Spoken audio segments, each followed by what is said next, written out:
Santo. Amén. Dios te salve María, llena eres de gracia, el Señor es contigo. Bendita tú eres entre todas las mujeres y bendito es el fruto de tu vientre, Jesús.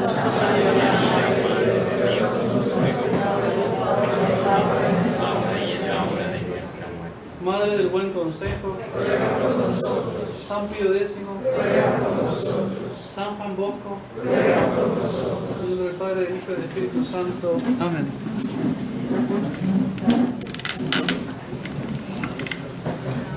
Entonces, vamos a hablar de un tema de actualidad y de tradición y comunismo. ¿Qué es el comunismo y por qué está mal? Vamos a tratar de dividir la charla en 4 partes. Primero, cómo surge históricamente el comunismo, cuál es el problema que el comunismo pretende resolver. Segundo lugar, cuál es la solución que propone a ese problema el comunismo, aquí en el medio. Y finalmente, cuál es el medio para alcanzar ese ideal, esa solución que propone, que va a estar aquí al final.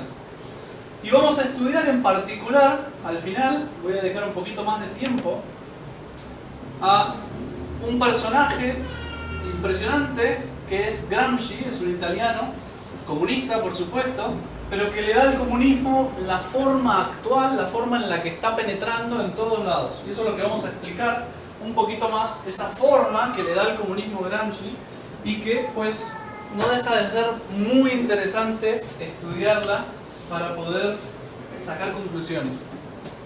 Bueno, originalmente pensaba hablar de una cosa y voy a terminar hablando de esto. Pensaba hablar de la condena de la Iglesia del comunismo. Lo que pasa es que el comunismo que condena a la Iglesia es un comunismo en su forma más cruda, en el cual no existe ningún tipo de propiedad privada. Todos los comunismos están mal y todos quedan condenados con eso. Pero si agarramos solo la condena de la Iglesia, no vamos a terminar de entender el aspecto que presenta el comunismo hoy en nuestros días y cómo puede ser directamente perverso, incluso como lo vemos hoy, incluso sin sostener esos principios crudos del comunismo. Hoy voy a explicar un poco más, no se asusten si no entienden. Entonces, históricamente, el comunismo no se podría haber dado nunca en un ambiente de cristiandad. En un ambiente de cristiandad, pues las relaciones sociales, las relaciones económicas, la caridad, la claridad también de los deberes que tienen los obreros con respecto a Dios, que tienen que trabajar no para el amo, sino para Dios.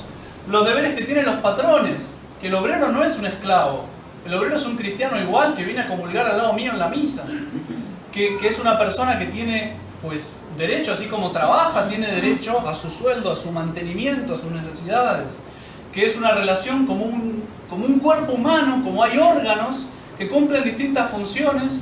Todos los órganos estaban en la cristiandad muy conscientes de que todos eran necesarios para el bien común y que esas distinciones de funciones eran algo natural, porque es normal que alguien tenga más talentos, más capacidades y por lo tanto sea mejor para dirigir y otro que tenga menos talentos, menos capacidades y sea más útil para realizar una tarea muy sencilla.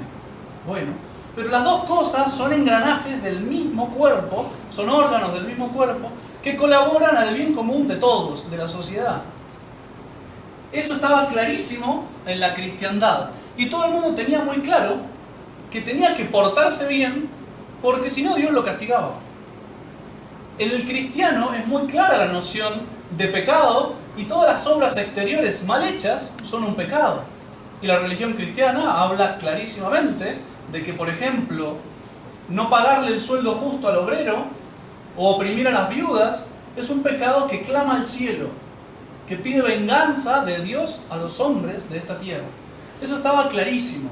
O sea, el hombre tenía muy claro que si quería vivir católico, no alcanzaba simplemente con creer en Dios, tenía que obrar como un católico. Porque la fe sin obra, dice Santiago, es una fe muerta. Padre, ¿pero por qué dice eso? Bueno, porque viene un personaje que se llamó Martín Lutero, por supuesto hay un proceso para llegar a Lutero, Pero hay un personaje que aparece y destruye no solo la fe. Uno podría pensar muchas veces que Lutero es un líder religioso y que tiene relaciones simplemente con el tema religioso y por lo tanto es una ruptura de iglesia, pero que eso no tendría por qué afectar al poder político. Nada más equivocado. Fíjense que Lutero, poniendo su principio, entre otros principios, pone uno que la fe sola alcanza. Y que si yo peco 20 veces en el día, pero después hago un acto de amor, ya con eso está listo. Fíjense que Lutero lo que hace es reservar la religión, entre comillas, adentro del corazón, personal con Dios, en mis sentimientos con Dios. Pero las obras exteriores no son necesarias para Lutero, porque ya estamos salvados. Y además no se puede lograr esas obras exteriores porque el hombre quedó medio destruido después del pecado y no puede luchar contra el pecado. Esa mentalidad no solo va a destruir las obras exteriores de una persona, sino que significa que si yo soy un comerciante, pues yo puedo pecar afuera un montón de veces y después con Dios me arreglo y Dios no me va a echar en cara mis pecados. Desaparece la obligación de la obra externa y eso significa que desaparece la obligación de la economía justa, de la moral exigida, o sea, lo que tengo que hacer y lo que no tengo que hacer. Desaparece la obligación de la política, que los gobernantes tengan que poner leyes justas. Lutero recoge la religión y la encierra dentro del corazón. Y Cristo ya no tiene que reinar ni en mis obras, ni en la sociedad, ni en las artes, ni en nada. Ni en las leyes, ni en los magistrados. No tiene por qué reinar, porque cada uno tiene un hilo conductor directo con Dios. Y ya está. Lo que haga afuera, Dios se lo perdona. Lutero es el primer responsable de que aparezca el movimiento que se llamó capitalismo. Lutero le quitó el freno al capitalismo. ¿Qué es el capitalismo? Dicho de modo muy sencillo, es el libre mercado. ¿Qué significa eso? Que a la hora de vender no tengo por qué tener ninguna ley que regule mis ventas o mis compras. La ley principal que regula las compras o las ventas para el capitalismo es la ley de oferta y demanda. ¿Qué significa eso? Pues que si hay muchas personas que venden un producto y hay pocas que lo compran, el precio de ese producto va a bajar. Y si hay muchas personas que quieren un producto y hay pocas o una sola persona que vende ese producto, esa persona le sube el precio la cantidad que quiera. Si viene alguien muy necesitado de un producto acá y ahora, porque no sé, está yendo al aeropuerto y se le pinchó un neumático, hay una llanta, se le pinchó. Bueno, pues viene a mí, que soy el mecánico, y oferta y demanda, es decir, ¿cuánto estás dispuesto a pagar? Yo te pongo el precio más alto que yo puedo como vendedor, y el comprador va a pagar el precio más bajo que pueda de acuerdo a su necesidad. Supuestamente esa sería la única ley que regula el precio de las cosas, los contratos de las cosas. Pues si yo no necesito muchos obreros y hay muchos que quieren mi puesto, pues yo le puedo pagar muy poco al obrero para que haga el trabajo que yo pues me lo podría... Mira, si usted no quiere cumplir esas condiciones, hay otros 10 que van a querer, así que o lo acepto o lo deja, pero no me va a perder el tiempo. Bueno, poner como única ley la oferta y demanda es decirle a Dios, oiga, usted no tiene por qué meterse en mis contratos con esta persona. Usted no tiene por qué meterse en la vida económica. Oiga, pero hay precios justos. Yo no puedo explotar como si fuera un esclavo al otro. Yo no puedo aprovecharme de la necesidad del otro para subirle el precio a un producto. Eso se llama robar. Porque el producto vale lo que vale, no depende de la necesidad del otro. Es cierto que en casos normales la oferta y demanda puede funcionar bien, pero no es una ley única. Hay otras leyes, sobre todo la ley divina, que vienen a corregirme, que vienen a ayudarme a que sea justo. Y esa ley divina es una de las bases que tendría que tener el Estado para regular en las leyes de compra y de venta, en los precios de los productos, en los salarios de los empleados, en las horas de trabajo que tiene un empleado, etcétera, etcétera, etcétera. Pues el Estado se tiene que encargar de la justicia. En primer lugar, por Dios. Pero Lutero echa a Dios de la vida pública y deja abierto que cada quien cobre lo máximo que puede cobrar si hay alguien que se lo quiere pagar. Y que cada quien pague lo mínimo que puede pagar si hay alguien que se lo quiere vender a ese precio. Sea un producto, sea su vida, sea el trabajo, no importa. La única ley para el capitalismo es oferta y demanda, y eso solo fue posible porque Lutero destruyó a Cristo Rey, destituyó a Cristo de las relaciones exteriores. Lo dejó encerrado en el corazón. Yo soy un desastre afuera, pero después me arrodillo a rezar y ya está. No importa, yo pido perdón y listo. Ya no hay ninguna necesidad de tener un Estado, papá, que esté casado con la iglesia, mamá, y que entre los dos se encarguen de que la vida exterior sea ordenada, justa, que dé gloria a Dios, etcétera, etcétera, etcétera. Lutero realiza el divorcio entre mamá y papá, y entonces, pues, los hijos hacen lo que quieren. Esa es la realidad de lo que produce Lutero, y sería un error muy grave pensar que Lutero solo hace una pequeña revolución en la religión. No, no, no. Destruye la política, destruye la economía, destruye la relación externa, quita a Dios de la vida política. ¿Sí? Y en ese terreno del capitalismo vienen además todo el asunto de la revolución industrial, el progreso científico, tecnológico, que permite pues esas grandes industrias que terminan siendo una máquina de esclavizar a la gente. Porque la idea del capitalismo, primero, es una ambición en los grandes de decir quiero ganar más, y además todo esto agravado por los grandes bancos, porque empiezan como desaparecen todas las leyes que regulan las cosas, se vuelve un sálvese quien pueda la economía. Y entonces yo puedo hacer, por ejemplo, lo que hace Uber. Uber, cuando llega a un lugar, pone los precios más bajos que todo el resto de los que están ahí, aguanta durante 3 años porque tiene un capital muy grande y además no tiene costo prácticamente, baja los precios más bajos que todo el resto, con la intención de ¿qué? De fundir a la competencia. Entonces yo juego a perder dinero tanto tiempo como pueda, teniendo en cuenta que el otro no va a poder perder tanto dinero porque no tiene tanto capital. Fundo la competencia. Eso el Estado debería prohibirlo. Tiene que haber precios justos de las cosas, y que venga alguien con mala intención a bajar los precios, tienen que agarrarlo del cuello y decir usted no puede hacer eso. Bueno, entonces, en la revolución industrial no hay ley. ¿Cuál es la ley? Hay que producir más, hay que poder vender más barato, hay que poder, ya digo, pagarle lo mínimo posible a un empleado, y a ese empleado pues le vamos a trabajar 15, 16, 17 horas, sea un niño, sea una mujer, sea un hombre, sin pausas, sin almuerzo, eso realmente era esclavitud. Y más teniendo en cuenta, hoy seguimos más o menos en una esclavitud parecida, pero en ese momento cuando empieza no hay ninguna regla de nada, ninguna. Y dentro de esa regla, de esa ausencia de reglas, hay también un caos histórico. Imagínense una ciudad que se arma de la noche a la mañana porque la gente transmigra de los campos a las ciudades, porque todos los obreros sencillos, todos los artesanos sencillos se funden porque la industria produce más, mejor y más barato. Entonces, o vas a trabajar a la industria o te morís de hambre.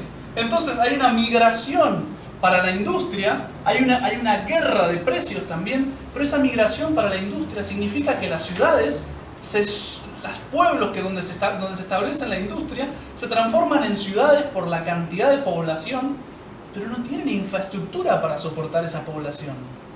Imagínense simplemente el sistema de cloacas. O sea, no hay baños, no hay sistema de cloacas. ¿Cómo hace un pueblito para transformarse en una ciudad sin tener un sistema de cloacas? La vida se vuelve miserable, horrible, sucia, no hay sistema de agua para trasladar. O sea, realmente es la pobreza más horrible, y la aglomeración y la suciedad realmente es volver al tiempo de los esclavos, pero de los esclavos pésimos, porque en su momento hasta los esclavos tenían mejores condiciones que eso. Todo eso, repito, es producto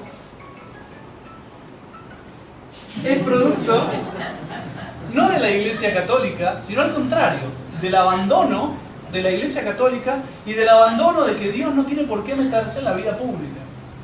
Ese mismo abandono había hecho que desaparecieran los gremios. Los gremios eran asociaciones entre todos los que profesaban un arte, por ejemplo, o un oficio como el de zapatero, se ponían de acuerdo en qué precio íbamos a cobrar, cuál era el precio justo. Esos gremios eran católicos, tenían un patrono al que le rezaban, tenían un seguimiento de la iglesia, y normalmente pues se buscaba que hubiera, por ejemplo, la cantidad de zapateros que era necesario, porque si de repente tenemos 20 zapateros más de lo que necesitamos, todo el mundo va a empezar a trabajar como esclavo. Entonces había una división también de tareas ordenada. El gremio era un poquito el que garantizaba que el precio de las cosas iba a ser justo. Y eso lo hacían entre sí los obreros para justamente tener su sustento claramente garantizado. Bueno, el capitalismo tira todo eso por la ventana porque Lutero le abrió la puerta. Y la revolución industrial con la tecnología agrava las cosas, inmediatamente explota todo. Además, sumado eso al tema de los bancos, que con la usura pues hacen préstamo, porque si la única manera de sobrevivir es poner una industria, y viene un banquero y me dice, oiga, yo le presto el dinero para poner la industria, yo le presto, pero después me tiene que devolver con un interés del 20%. Entonces yo tengo que producir para poder pagar ese interés en tiempo. Bueno, es toda una cadena de cosas, que todo eso se produce porque desaparece la moral de la vida pública. O sea, ya no estoy obligado a hacer las cosas porque Dios me ve, sino que puedo hacer lo que quiero con tal de que alguien me lo pague o con tal de que alguien me lo quiera comprar. ¿Sí? Si la única ley es la oferta y demanda, porque Dios no tiene por qué meterse en la vida pública, entonces llegamos a la ley de la jungla, la ley del más fuerte, y ahí adivinen que los pobres, los débiles, terminan aplastados. Y son la gran mayoría. Llegamos a lo que tenemos incluso hoy día, que el 1% de la humanidad tiene más dinero que el otro 99%. Hay algo raro ahí, no es normal. Los ricos se enriquecen cada vez más y los pobres se empobrecen cada vez más. Pero eso, repito, no es producto de la iglesia, es producto justamente de haber abandonado la ley moral, la ley de la iglesia, la ley de Dios. Entonces se llega a la esclavitud del obrero, a la mala distribución de las riquezas, que es lo que acabo de decir, eso es evidente, porque si utilizamos como esclavos a la mayoría de la gente, el rico no hace nada, no mueve un dedo y va ganando multitudes de dinero. Bueno, y finalmente, el problema entre comillas, esto es desde el punto de vista de los comunistas, en particular desde el punto de vista de Marx, que es el primero que pone las reglas del comunismo, digamos así. La religión, claro, porque él era, digamos así, miraba a los obreros, a los pobres, y escuchaba que venía la religión, el cura le decía, oiga, bueno, tenemos cruces, pero usted no se preocupe, no ofrezcan ese sufrimiento, Cristo fue pobre también, vamos a tener otra vida, en esta vida si les va mal poco importa, esto es de paso, lo que importa es la otra vida, sean santos y después van a ser felices, acá es un valle de lágrimas, y así, todo ese discurso, como él no creía absolutamente nada en la otra vida, y estaba saltando de odio ante la injusticia, que es el problema que ve, y es cierta esa injusticia,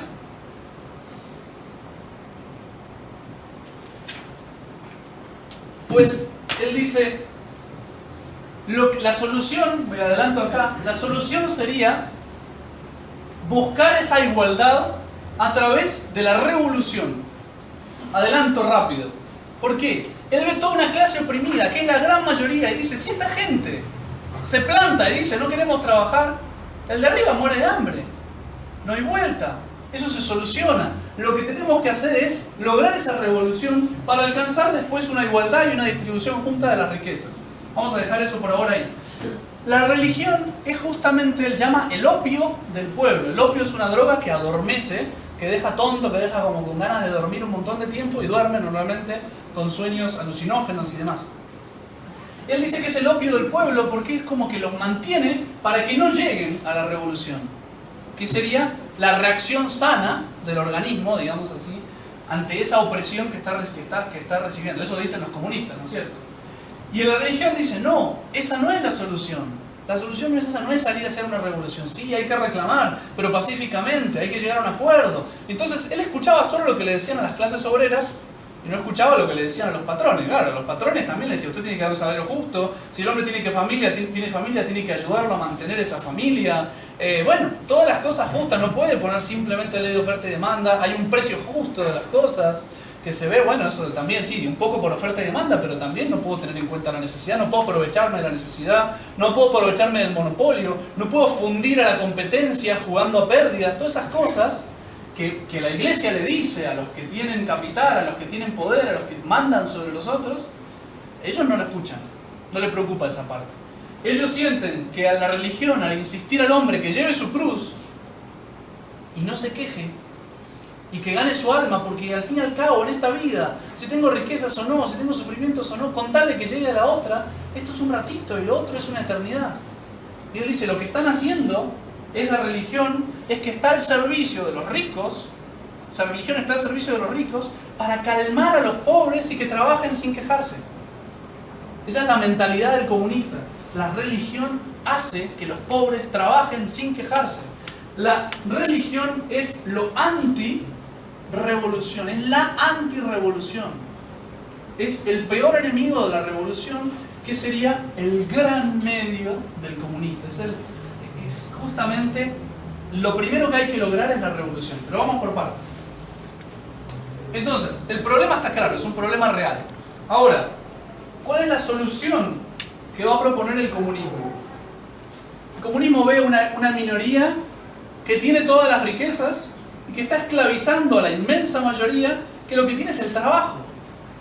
Y dicen, pero ¿cómo puede ser que el hombre gaste todo su trabajo y al final no le alcance ni para comer? Si lo normal es que cuando uno trabaja, perciba el fruto de su trabajo. Y no está hablando del salario, sino por ejemplo del agricultor, que trabaja la tierra y después goza del fruto de su tierra. O del zapatero, que produce su zapato y después puede vender su zapato y trabaja si quiere, y si no quiere descansa un poco y sale a pasear, se organiza como quiere. ¿Cómo puede ser que tengamos una dictadura de los burgueses? Los que están muy tranquilos viviendo del trabajo ajeno. ¿Sí? Entonces, es lo que proponen lo contrario.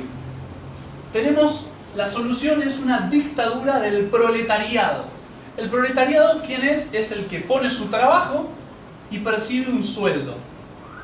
Porque si yo trabajo en una fábrica de zapatos, yo no me llevo zapatos a mi casa y los vendo, lo que me van a dar es un sueldo, según lo que hayamos acordado, según nuestra ley de oferta y demanda.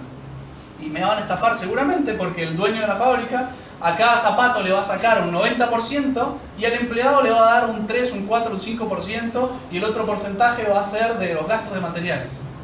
Y dice, pero el zapato lo hice yo. ¿Por qué él se está ganando todo ese porcentaje del zapato?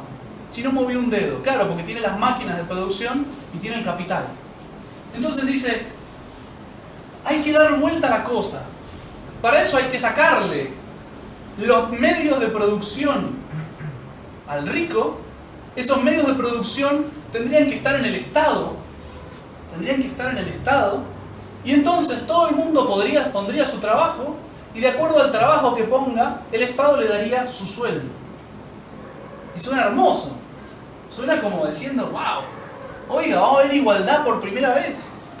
Va a haber igualdad y no nos van a explotar, no va a estar la injusticia de que los ricos, solo por el hecho de tener más dinero que los demás, pueden explotar al pobre. La esclavitud moderna desaparecería, según eso, ¿no es cierto? Y finalmente, para luchar con este tema de la religión opio del pueblo, esa religión que adormece la revolución, entonces lo que necesitamos inyectar y enseñar y publicitar es el materialismo cultural. ¿Qué quiere decir eso? El materialismo histórico lo va a llamar Marx, otro lo llama materialismo cultural. Bueno, ¿qué quiere decir eso? Pues que no existe ni alma, que no existe Dios y que no existe una vida eterna. Oiga, despiértese. Le están vendiendo algo que no existe, que no está demostrado. Le están vendiendo un cielo que nadie conoce, un Dios que nadie vio nunca. Si usted no se despierta y hace algo acá, usted va a haber desperdiciado su vida. Lo van a haber usado toda su vida. Esa es la gran predicación comunista. La gran predicación comunista es: despiértese, le están mintiendo. El fanatismo religioso lo está durmiendo y está dejando que lo estafen. está dejando que lo estafen. Tiene que despertar a la gente con ese materialismo cultural, o tiene que imponerlo de alguna manera. Vamos a ver diferencias entre comunista y comunista, pero la idea es que es necesario, en todos, la idea es que es necesario llegar a ese materialismo cultural. Hay que borrar a Dios del mapa. Típica broma de la época de Lenin y compañía. El hombre que sube ahí en una escalera al cielo, abre la puerta y dice: ¿adivinen qué? No hay nadie aquí. Sí. Bueno, todo ese tipo de cosas justamente están inyectando un materialismo. No existe Dios, no hay nada después. Hay comunismo más extremo, comunismo craso, que dice que no tiene que haber ningún tipo de propiedad privada. Que es un poco lo que también condenan los papas y defienden la propiedad privada como algo natural, algo del hombre. El comunismo de Marx y de los que proceden, no hay ningún problema en que no tenga propiedad privada para un comunista. Porque no hay ningún problema en que yo trabaje y perciba el fruto de mi trabajo y lo use como quiera. El problema es el que guarda los medios de producción para esclavizar a los otros. Es decir, yo me aprovecho del trabajo de otro porque yo tengo la maquinaria y el dinero para comprar los insumos, y entonces yo gano la plata que tendría que ganar el otro. Entonces, ¿qué es lo que dice? Bueno, esos medios de producción, la herramienta, por ejemplo, las máquinas de coser, el dinero que hace falta para comprar la materia de los insumos, etc., eso tendría que ser del Estado. Y el Estado entonces daría empleo a todas las personas y les pagaría de acuerdo a su trabajo justamente lo que necesitan para vivir. Y ya, habría igualdad entre todos. Habría una distribución, pues, justamente de trabajos y de sueldos, que el Estado sería como una gran industria. ¿Cuál es el problema de toda esta cosa? Que el Estado se vuelve el burgués que da trabajo a todo el mundo y empieza a explotar a la gente de abajo. Fíjense, por ejemplo, China, Estado comunista. China, hay una igualdad espectacular. Todos los chinos son iguales, no sé si se dan cuenta. Borrar la especialidad. Claro, ¿cuál es el punto? Pues que todas las industrias de ahí pagan un plato de arroz, un poco más, un poco menos, le dan un lugar ya sea abajo de la mesa para trabajar, a los costados. Yo siempre me acuerdo de una entrevista que mostraba a un hombre recorriendo una industria de China. Iba filmando, iba preguntando.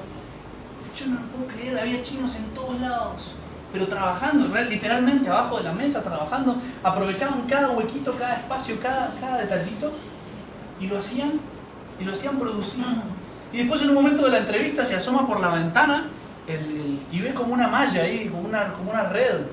¿Esta red para qué? ¿Para las palomas? No, eso la pusimos para que no se suiciden los empleados. Claro.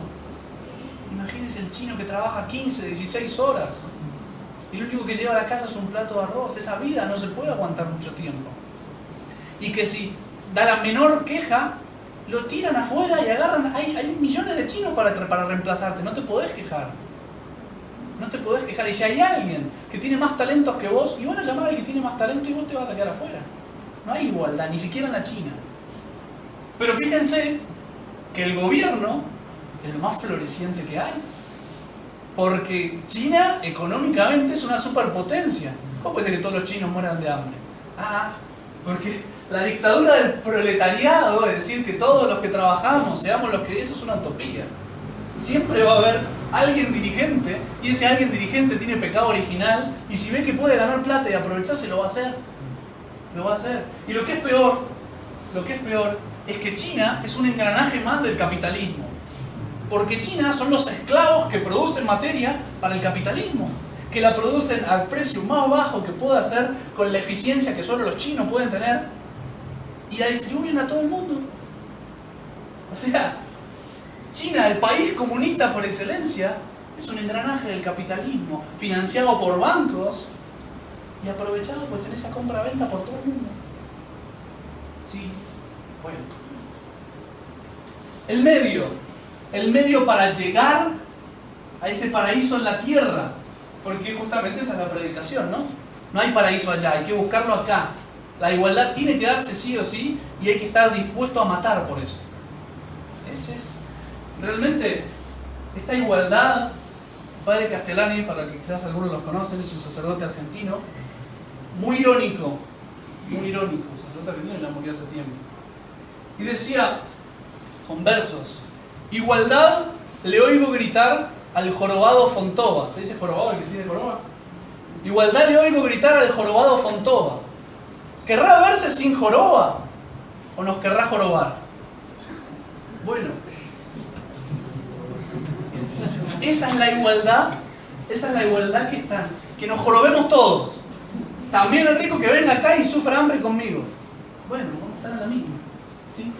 Bueno, el medio realmente, y lo dicen abiertamente pues todos los pensadores comunistas, Marx, Lenin y Gramsci, que son los tres representantes que voy a poner ahí, dicen claramente que el objetivo del comunismo es la revolución. O sea, lo que busca el comunismo es la revolución. Es decir, destituir esa clase minoritaria, dirigente, explotadora, sustituirla mediante una revolución. Ahora, ¿en qué no están de acuerdo los comunistas? Es en qué tipo de revolución hay que hacer. Marx va a arrancar diciendo que es necesaria una revolución social. Es decir, que los obreros, que son mayoría, que se unan entre ellos, que organicen sindicatos, que hagan huelga. Oiga, si usted no trabaja, el otro no puede hacer nada. O la huelga de los chinos, producir más para que baje el precio. O no, porque si paran, los echan, entonces aumentan la producción, revientan todo y como hay tanta superabundancia de producto, baja el precio del producto. Esa es la huelga de los chinos. Literal, ¿eh? Bueno, pero él dice, si se unen todos y hacen huelga y logramos unir a todos los trabajadores, pues los ricos caen de Maduro. Esa es la doctrina de Marx. Todo lo anterior es de Marx y ahí eso es lo propio de él. Todo lo demás se mantiene en todos los otros, en Lenin y en Gramsci. Lenin es el que va en Rusia a imponer el comunismo ruso, el comunismo ruso, el comunismo bolchevique. Lenin dice, oiga, si tenemos que esperar a que todos los comunistas, a que todos los obreros abran los ojos y se decidan a hacer huelga y que dejen su miedo de que lo echen del trabajo y haga esto, nos quedamos esperando hasta el infinito. Acá lo que hay que hacer es conseguir una élite, es decir, una selección de hombres especiales, muy bien entrenados y muy bien preparados, y dar un golpe de Estado. Si el objetivo es la revolución, pues empecemos por ahí, rompemos el Estado y lo cambiamos. Y una vez que estamos arriba, pues ahí hacemos el trabajo de educación, del materialismo cultural, tomamos los medios de producción, usurpamos todo lo que haga falta, robamos todo lo que haga falta a las industrias y lo volvemos a distribuir, damos trabajo a los pobres obreros y les pagamos su salario.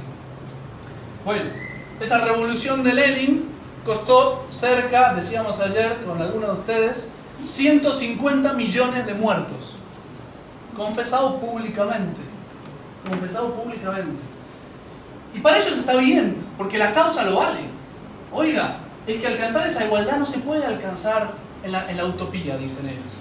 Toca revolución y revolución armada. Y Lenin es curioso, porque Lenin va a estar financiado por el capitalismo occidental. Lenin está financiado por las bancas, banca de Estados Unidos, banca de Alemania, que le van a poner el dinero necesario para que haga la guerra, para que pueda mantener esa guerra durante el tiempo necesario para derrocar a los zares rusos. ¿Sí? Curioso, ¿no es cierto? Ironías de la vida. Pero la cuestión es que Lenin fracasa. Bien, Marx fracasa porque nunca logra nada, él fue solo un teórico.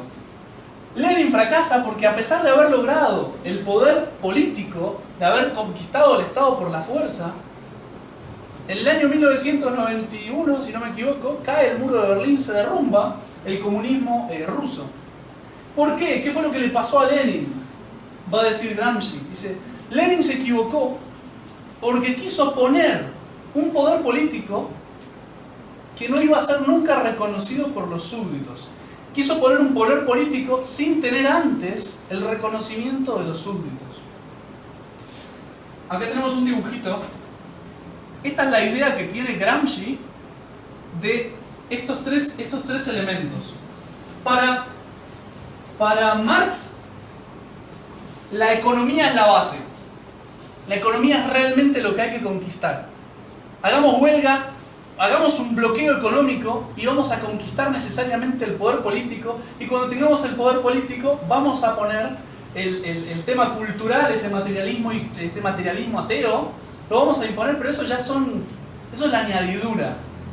Lo que tenemos que buscar es la economía. Si bloqueamos la economía, ganamos la revolución. Eso va a decir Marx. Lenin va a decir, no, mi hijo, no podemos esperar eso, eso va a demorar mucho. Lo que necesitamos es la política. El bloque de abajo, el fundamento es la política. Cuando tengamos el Estado, que lo hayamos conquistado por la fuerza, dominamos la economía e imponemos la cultura. ¿Qué le falló? Va a decir Gramsci a Lenin y a Marx. Quisieron imponer algo sin adoctrinar primero. Gramsci se da cuenta el poder que tienen las ideas. Gramsci era un intelectual, era un tipo genial. Se da cuenta el poder que tienen las ideas y para colmo él va a intentar. Gramsci es italiano. En Italia, él va a intentar, después de ver, él pasó tiempo en Rusia, después de ver la revolución rusa, él va a intentar aplicar el mismo sistema que vio en Lenin. El mismo sistema de Marx, el de Lenin no podía, perdón, el sistema de Marx. Él va a saltar y va, como quiere hacer la revolución, hace que lo contraten en la Fiat, en la fábrica de carros Fiat, y empieza a subvertir a los empleados que tienen que hacer huelga, que no le están pagando justo, que mire el dueño cómo los explota, que no sé qué, y a parar, lo echan de la fábrica, empieza a hacer periodismo, por supuesto, pues imagínense, un tipo así en la fábrica no sirve para nada. Y empieza a trabajar de periodista, a hacer publicidad justamente de la revolución. O sea, dense cuenta que los están estafando en todos lados, que el paraíso está acá en la tierra, que si ustedes lo dejan pasar se acabó su oportunidad, van a caer en la nada. Más o menos empieza toda su tarea de subvertir a la gente, hasta que lo agarra, claro, empieza a lograr esa subversión. Y la gente, asustada ante el caos que se está generando, llaman a un tal Benito Mussolini, que entonces se levanta con una dictadura que tiene sus excesos, pero en eso estuvo simpático, y pone orden. Y al tipo lo agarran, a Gramsci lo agarran y lo meten en la cárcel. Y va a pasar en la cárcel el resto de su vida. Y él en la cárcel dice, ¿qué fue lo que salió mal? ¿Qué fue lo que salió mal? Y pide a los dueños de la cárcel, a los guardias de la cárcel, pide que le dejen tener unos cuadernitos y que le dejen leer noticias de actualidad. Y las únicas noticias de actualidad que él tiene son la Civiltà Católica, que es un periódico de la iglesia que va contando las noticias desde el punto de vista de la iglesia. Entonces él lo único que tiene para leer es eso, y eso le abre la cabeza, pero no para bien, sino para mal. Y dice, oiga, lo que tenemos que aplicar es el método de la iglesia. Eso es lo que tenemos que aplicar. ¿Cuál es el método de la iglesia? Bueno, es, digamos así, la revolución cultural que Gramsci va a proponer. Él dice, lo que realmente gobierna el mundo son las ideas. Toda revolución que funcionó fue antes abonado el terreno con ideas. Ya la masa de la gente estaba preparada para recibir el poder político porque ya se había envenenado en sus ideas. No dice envenenado, pero esa es la idea. Por ejemplo, dice, justamente, la Revolución Francesa fue abonada primero con el movimiento de la Ilustración. Bueno, va pasando por distintas revoluciones y va señalando justamente que el trabajo de propaganda, el trabajo de aceptación cultural de la idea, tiene que ser previo. Porque si no, vos podés conseguir el poder político y se van a sentir oprimidos los otros y van a querer una revolución contraria, una contrarrevolución. El poder político, por la fuerza de coacción, de coerción, produce una reacción contraria igual. Y eso fue lo que le pasó a Lenin y a Stalin, que viene después. Es que por haberse impuesto por la fuerza, lo derrumban más o menos por la fuerza, nunca lo quieren aceptar. Él dice entonces, Gramsci, lo que tenemos que hacer es imponernos primero en las ideas. Tenemos que envenenar la cultura de la que beben todos los ciudadanos del mundo. Realmente, su idea es que la cultura está gobernada por tres cosas, y en realidad serían cuatro, pero la resumo en tres. La religión, cultura en sentido amplio, es decir, mi cosmovisión del mundo, mi idea del mundo, mi idea de lo que está bien, de lo que está mal, mi idea de organización política, mi idea de pecado y de virtud, lo que sea, está dirigida por la religión, en el mundo occidental, donde él pretende imponer el comunismo, es la religión católica. Tenemos en cuenta que ese hombre está bajo los papas, grandes papas que fueron condenando los errores. Todavía no estamos en la situación actual. La religión es algo que domina el modo de ver el mundo. Entonces, es algo que no es que hay que eliminar, hay que reemplazar, hay que utilizar. La religión es algo que hay que utilizar. ¿Para qué? No para hablar de la religión trascendente, de la religión de la otra vida, de la religión de Dios, de la religión del alma eterna, no. La religión de acá, del hombre que es el centro, del hombre que tiene que buscar su alegría, su felicidad en la tierra, la igualdad y la justicia social.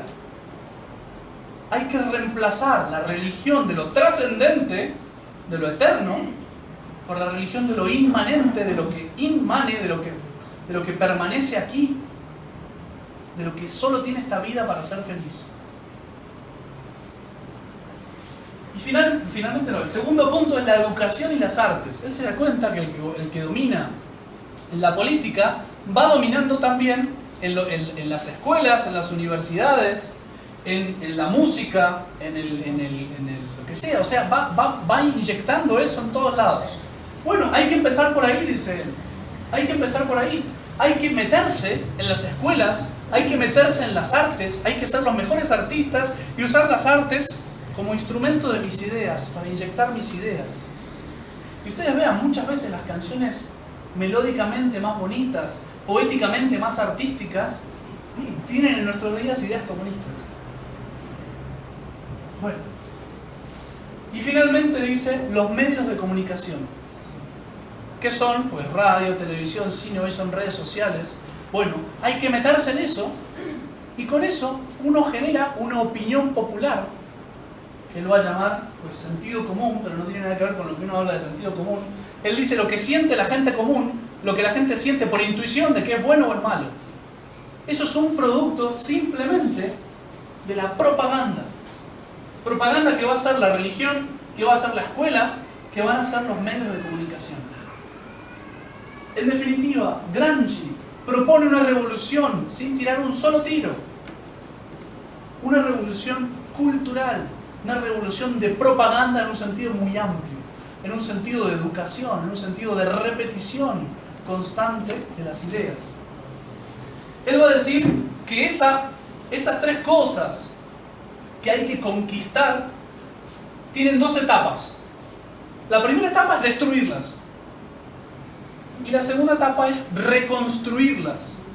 Parecido a los que saben algo de la masonería, el disolve et coagula, desarma y vuelve a unir. Bueno, pues es esa misma idea. En un primer paso hay que destruir.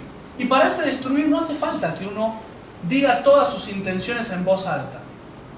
Uno puede aliarse con todos los que estamos persiguiendo algo parecido, como la destrucción. ¿Me hace acordar? Absalón, el hijo del rey David. Cuando Absalón quiere hacer una revolución para derrocar a su padre David, dice el texto de la Escritura que él se paraba en la puerta de la ciudad y a cada persona que veía se le hacía amigo. Oiga, ¿y usted cómo es? Y lo abrazaba. ¿Y usted qué viene a hacer aquí? No, yo vengo a pedir justicia a mi padre. Ay, qué pena, mi padre casi no tiene tiempo para atender. La gente se está quejando mucho de la injusticia. Realmente, ¿quién me diera a mí que yo pudiera gobernar y hacer justicia? Y los trataba, se los compraba.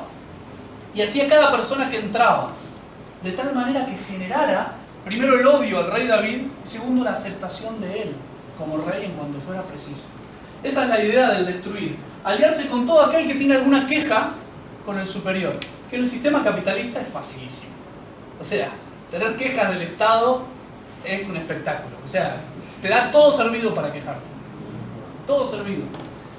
Pero también, pues, en esa idea de destruir, va a estar también en esa idea de aliarse, va a estar también la idea de infiltrar. Y ahí se ve la infiltración comunista dentro de la Iglesia Católica, confesada por los mismos comunistas. Una mujer que se llama no me acuerdo cómo se llama, de apellido Dodd. En Estados Unidos ella era la encargada de reclutar comunistas para hacerlos aceptar en seminarios católicos de Estados Unidos. Ella confiesa que ella logró meter en seminarios católicos 1100 comunistas. Y ella dice, en su conferencia, ella escribe un libro, no me acuerdo cómo se llama, ella escribe un libro donde dice que muchos de esos comunistas infiltrados hoy detentan cargos importantísimos dentro de la iglesia. Bueno, en esa idea de aliarse también está la idea de meterse adentro y destruir por dentro.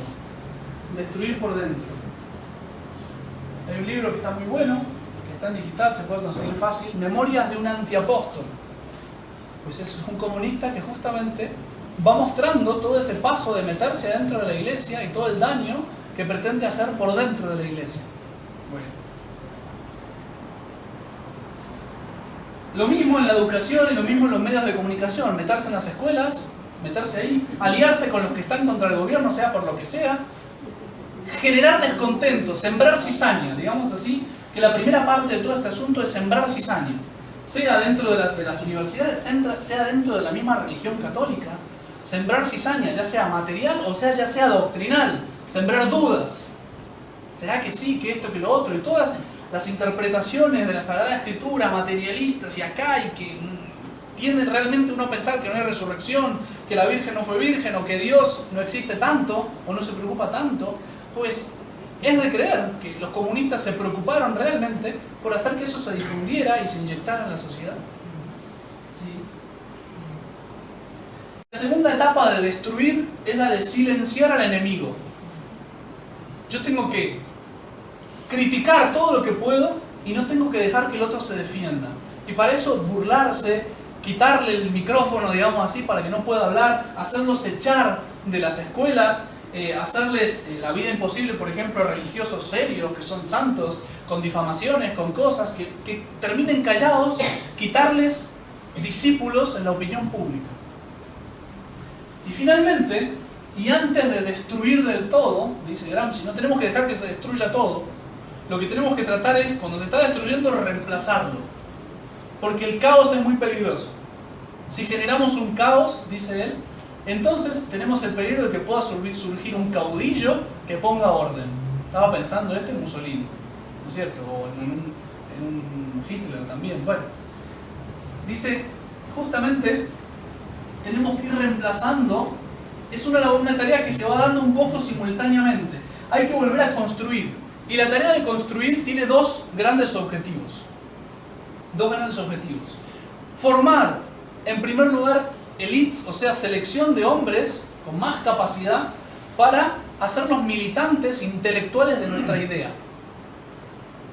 Que realmente sean convencidos, capaces de argumentar, de rebatir en discusiones, gente formada, entre comillas, bien formada en el comunismo teórico.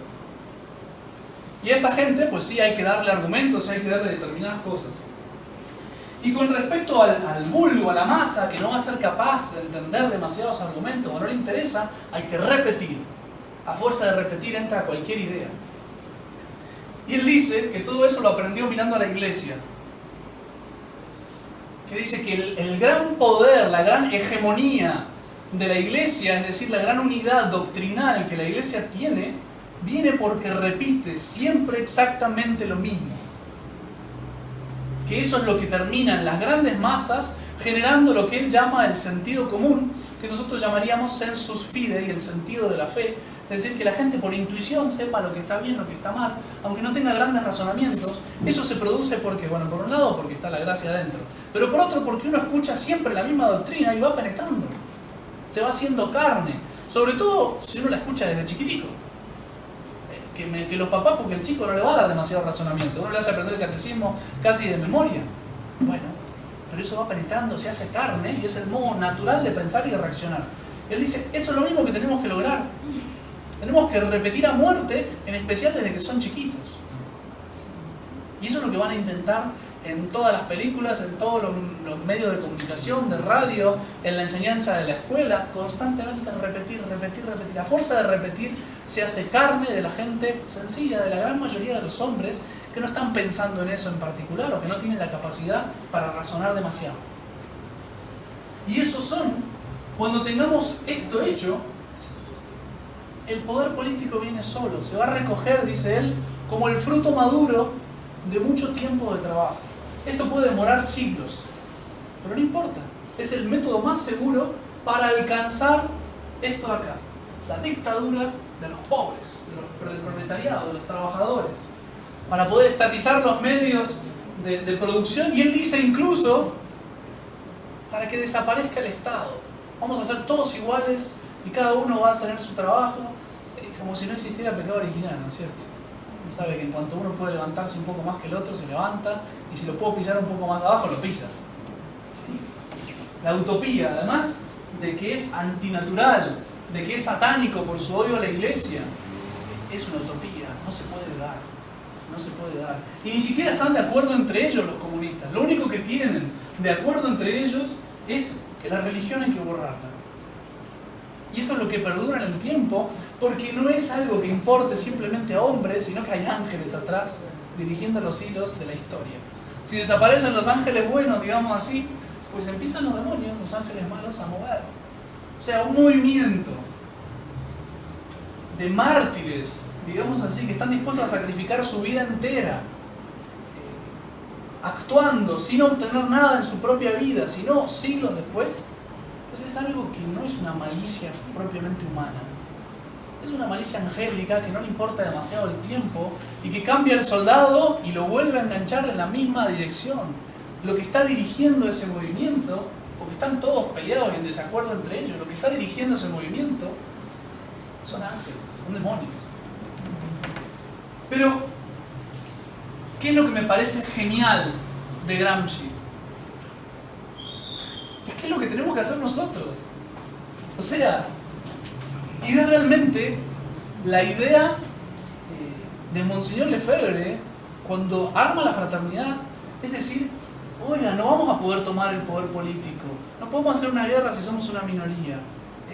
No estamos, y me gusta repetirlo, no estamos en tiempo de cruzadas. No podemos salir con una espada a conquistar el poder político, porque el mundo no nos aceptaría. Provocaríamos una contrarrevolución. La provocaríamos inmediatamente. Y además, con la tecnología que hay hoy, discúlpenme, pero duramos, yo creo que 15 minutos por reloj es mucho. O sea, ustedes ya están todos con nombre y apellido, y cuando se levanta uno ya hay un grupo y por las dudas matamos un par más. Como Herodes, ¿no es cierto? Si hay que matar al niño, pues toda la Judea. Estaba en Belén, bueno, pues toda la Judea para que no falle. ¿Sí? ¿Y quién se va a quejar? ¿Quién se va a enterar? Nadie.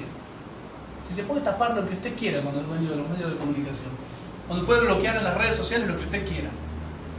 No estamos en tiempo de salir a combatir de frente porque morimos en 2 minutos. Ah, pero hay que confiar en Dios. Sí, pero tampoco hay que tirarse, digamos, al fuego a propósito. Estamos en tiempo de conquistar la cultura. Y eso lo podemos hacer siempre, empezando por nosotros. O sea, lo primero que tenemos que hacer es destruir las falsas ideas que tenemos. Porque muchas veces tenemos falsas ideas en la cabeza que ni nos damos cuenta. Que tenemos el liberalismo metido acá, o que pensamos que solo hay comunismo y capitalismo, y en realidad los dos están mal. En la idea de la educación de los hijos, tenemos un montón de falsas ideas que nos bombardean constantemente. Hay que hacer el trabajo de destruir todo lo que tenemos malo. Y después construir, empezar a formarnos. Oiga, el poder que tienen las ideas es tremendo. Si ustedes meten ideas, o la fe, si lo quieren ver de modo más sobrenatural, si ustedes meten esa fe, una fe instruida, con argumentos, con razones, eso puede darle a un hombre la dirección de toda su vida. Me guste o no me guste, yo sé que lo tengo que hacer porque es así. Porque Dios se lo merece, etcétera, etcétera. Yo sé que tengo alma, yo sé que Dios existe. Tengo que tener herramientas para yo ir derecho y para yo también poder contagiar y arrastrar a los otros. Oiga, que un hombre convencido, un hombre argumentado, puede convencer a un montón de gente. Puede arrastrar, puede descolocar al que viene como un tonto con su pañuelo rojo, su pañuelo verde. Oiga, pero usted se dio cuenta que eso es una vida, oiga, que el aborto y no sé qué. Y uno, si tiene argumentos, uno lo puede sacudir, puede hacer que se dé la nariz contra el piso y que piense. ¿Sí? Un buen profesor en una universidad puede inyectar un montón de cosas. O sea, por eso digo que me parece genial esto, porque se dio cuenta en la clave del asunto y se dio cuenta leyendo revistas de la iglesia y estudiando la historia de la iglesia. Y la historia de las revoluciones es que las revoluciones que funcionaron trabajaron así. Pues muchachos, nos toca la contrarrevolución, pero no armada, no cometamos el mismo error que Lenin. No funciona, aunque pudiéramos llegar al caso de Lenin, ¿no es cierto? Porque lo más probable es que muramos antes. Pero lo de Gramsci funciona, está funcionando en nuestra civilización. Fíjense, todas las universidades de Colombia son comunistas, o casi todas. Fíjense en las marchas comunistas que salen a romper todo, son todos jóvenes. ¿Por qué? Porque han ganado las escuelas, han ganado las universidades. Mi preocupación hoy en día no es el gobierno que está, son los jóvenes. Son la mayoría del pueblo, que todavía no es mayoría, pero dale tiempo. O sea, la gente muere y los jóvenes crecen y se siguen produciendo en la misma forma. Si eso no se soluciona, se va a votar no, sin hacer trampa en elecciones y demás. Se va a dar un gobierno comunista completamente convencido y nadie va a mover un dedo porque están convencidos. ¿Sí? Y para colmo, pues la religión modernista, pues no hay nada trascendente, esos son los pobres. Hoy se predica solo la injusticia social, salgan a las periferias. Y el alma, y el pecado, y Dios, y el infierno, no se escucha. Ah, los comunistas sabían lo que hacían. Sabían lo que hacían. No digo que todo lo que exista haya venido de los comunistas, pero ellos se aliaron con los que había que aliarse. Se metieron en combinación con la masonería, se metieron en combinación con los idiotas que había dentro de los católicos, los convencieron. Al principio eran infiltrados, después hay muchos idiotas convencidos por ellos que no saben ni para quién trabajan, pero trabajan. Y de repente llega un comunista como director de seminario y entonces a los candidatos que tienen vocación los deja fuera. Y a los que son un poco más tontos y a los que son un poquito más de izquierda los mete, sean infiltrados, sean tontos. Homosexuales, meten adentro, claro. Si yo tengo el poder de admisión, entra el que quiere. Sí. Pues esa es la realidad en la que estamos viviendo. A mí me impresionó. Yo estaba buscando un video argentino que se llama Gramsci para principiantes. Y entonces va explicando todo esto que yo estoy explicando. Claro, convencido de que eso está bien, ¿no? Pero es impresionante porque va con dibujitos, ¿no? Y son dibujitos, son realmente hirientes, van directo al grano. Y entonces, entre los que están con los ricos, ponen un obispo, pero vestido así que vos decís, es el más tradicional imposible. Y con su cruz pectoral, y con cara de malo. Bueno. Y después, entre los aliados de la revolución cultural, ponen sentado en una mesa a un cura sonriendo, de clergyman, que tiene un cartelito que dice,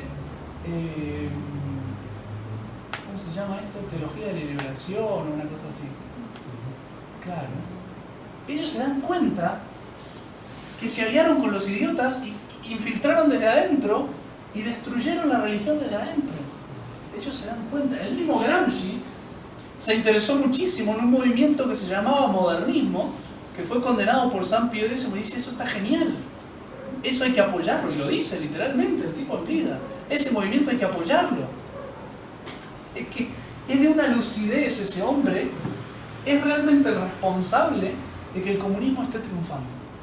En realidad, bueno, la responsable es la iglesia en primer lugar, ¿no es cierto? La Virgen en Fátima saltó y dijo, Rusia dispersará sus errores, contagiará sus errores. Si no se hace la consagración, Rusia no se hizo. Y pues sí, literalmente, la pelota vino de acá a acá, de acá a acá y de acá al mundo occidental. Todo esto va a caer en el comunismo necesariamente. Si no se reconstruye justamente la cultura, la religión, la familia como debe ser, la moral, con argumentos, con razones, con doctrina. O sea, hay que tener esto mismo que dice Gramsci, hay que tenerlo, hay que tener élite intelectual, hay que tener gente capaz, con autoridad de dar razón de su fe completa, de argumentar, de hacer apologética, de dejar como un tonto al que me venga a negar la religión, darlo vuelta. Hay que tener gente capacitada. También hay que repetirle a todo el mundo la verdad. Sí, es cierto. Sí. Pero, repito, me pareció genial esta charla porque da una idea de la realidad, de la gravedad del mal moderno y de la solución. Oigan, ¿qué hay que hacer para solucionar? Lo mismo que Gramsci, pero al revés. Sí, tenemos que empezar nosotros en donde podamos a predicar la fe. Es que lo que no nos damos cuenta es que esa fue la forma en que se construyó la cristiandad. Oigan, los primeros cristianos no salieron a dar guerra contra el Imperio Romano y conquistar el poder de modo sangriento. Se encerraron en las catacumbas cuando los perseguían, pero iban avanzando, iban contagiando a todos lados por su fe y por su caridad, de tal manera que había cristianos en todos los órdenes de la sociedad después de un tiempo. Y moría uno y esa muerte era un ejemplo que atraía a otros. O sea, llegaron hasta el momento en que la mamá del emperador se convierte, Santa Elena se convierte, y Santa Elena empieza a rezar por su hijo, seguro. Y pues ahí que no sé qué, que no sé cuánto, que se le aparece en un sueño, que dice, mi mamá cree tal cosa, voy a rezarle a ese Dios por si algo. Y que le hace ganar en una batalla y no sé qué, y impone, no impone la religión católica, pero da libertad a la religión católica. Eso es lo primero que hace Constantino. Pero ya, ¿por qué puede hacer eso? Porque ya hay una masa fermentada desde hace tiempo. Ya eran dueños de la cultura. Se decía de los primeros cristianos, mirad cómo se aman. Llamaban la atención, estaban en todos lados. ¿Eso es lo que hay que hacer? Eso es lo que hay que hacer. Lleva tiempo, sí, muchachos. Se construye mucho más lento que lo que se destruye. Pero si lo hacemos bien, esto no falla. Y eso, piénsenlo bien, esto que está acá, reemplacen aquí y pongan, en vez de cultura, pongan religión. O piensen, reino de Dios y su justicia. Buscad primero el reino de Dios y su justicia, contagiadlo, predicadlo, convénzanse, y todo lo demás, política, economía, etc., se va a dar solo por añadidura. O sea, no estamos inventando nada. Cuando uno se da cuenta que no es más que la esencia del Evangelio, lo que nuestro Señor nos está diciendo, es genial. Es genial. Una vez está con la desesperación de ver que todo se derrumba y no ve de qué manera se puede reconstruir. Así. No falla. Puede ser que toque morir Marte en algún momento. Ok. Pero si seguimos en la misma dirección, ¿por qué los comunistas mugrosos ¿por qué están dispuestos a sacrificios que nosotros no? ¿Por qué están dispuestos a pasar vergüenza, entre comillas, predicando algo en público y nosotros no? ¿Por qué están dispuestos a estudiar y se leen? Porque son cultivados algunos comunistas, se leen de todo. Se leen de todo. Y nosotros no abrimos un libro. Vamos. Oiga que los hijos del mundo son más prudentes en sus negocios que los hijos de la luz. Vamos. ¿Cuál es el objetivo de esto? Pilas, como dicen ustedes, pilas. Hay que estudiar, hay que instruirse, hay que convencerse, hay que contagiar, pero contagiar con argumentos. Contagiar también con la santidad de mi vida, ¿no? No alcanza una doctrina, tengo que vivir esa doctrina. Pero si lo hacemos, pues ahí va. Es cuestión de tiempo. Y fíjense que el mundo se derrumba y la fraternidad, por decir la fraternidad, crece en todos lados.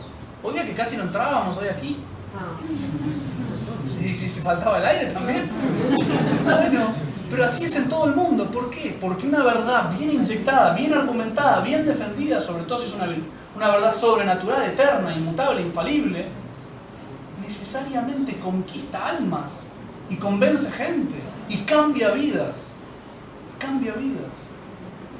Sí. Bueno. Así llevamos adelante las Quas Primas. Eso, de hecho es eso. La encíclica Quas Primas la hace el Papa, Pío XI, un poquito para canonizar la idea del padre Mateo Crowley. El padre Mateo Crowley tiene esta idea, que es cristianizar a las almas, cristianizar las familias y empezar a contagiar, y tarde o temprano Cristo va a reinar, pero tiene que empezar corazones, familias, instituciones, y tarde o temprano va a llegar también al Estado, pero empieza de abajo. La idea de decir conquistamos el poder y lo imponemos a la fuerza no funciona, nunca ha funcionado. Padre, la doctrina social de la humano. Pues es muy hermosa la encíclica que se llama Rerum Novarum 13. de León XIII, porque además de condenar el comunismo, da un gran pantallazo de la doctrina cristiana y de modo muy sencillo. Es impresionante el lenguaje de un papa que sabe lo que está diciendo, qué sencillo lo dice y qué claro, lo puede leer cualquiera y lo entiende. Rerum Novarum, se baja de internet, facilísimo. Pero yo veo, por ejemplo, que los sacerdotes actuales hablan mucho de la doctrina social, pero como vinculada a la teología de la liberación. Entonces, no sé, ¿En qué sentido vinculada? a lo que decías, por ejemplo, al principio, que se preocupan más por alimentar el cuerpo que por alimentar. Lo que pasa es que la doctrina social de la Iglesia, el primer principio que hay es la salvación de las almas. Si uno corta eso, todo lo demás se vuelve humano y no tiene nada. Pero si uno deja la salvación de las almas, pues el patrón tiene que dar el sueldo justo. ¿Por qué? Para salvar su alma. Y el empleado tiene que trabajar. ¿Por qué? Para salvar su alma. ¿Y de qué manera lo hace? Bueno, como dijo Cristo, esto y lo otro. Pero el alma de la doctrina social es la salvación del alma. Si usted lo corta, se derrumba todo. Queda algo puramente humano. ¿Qué? Sí, corta.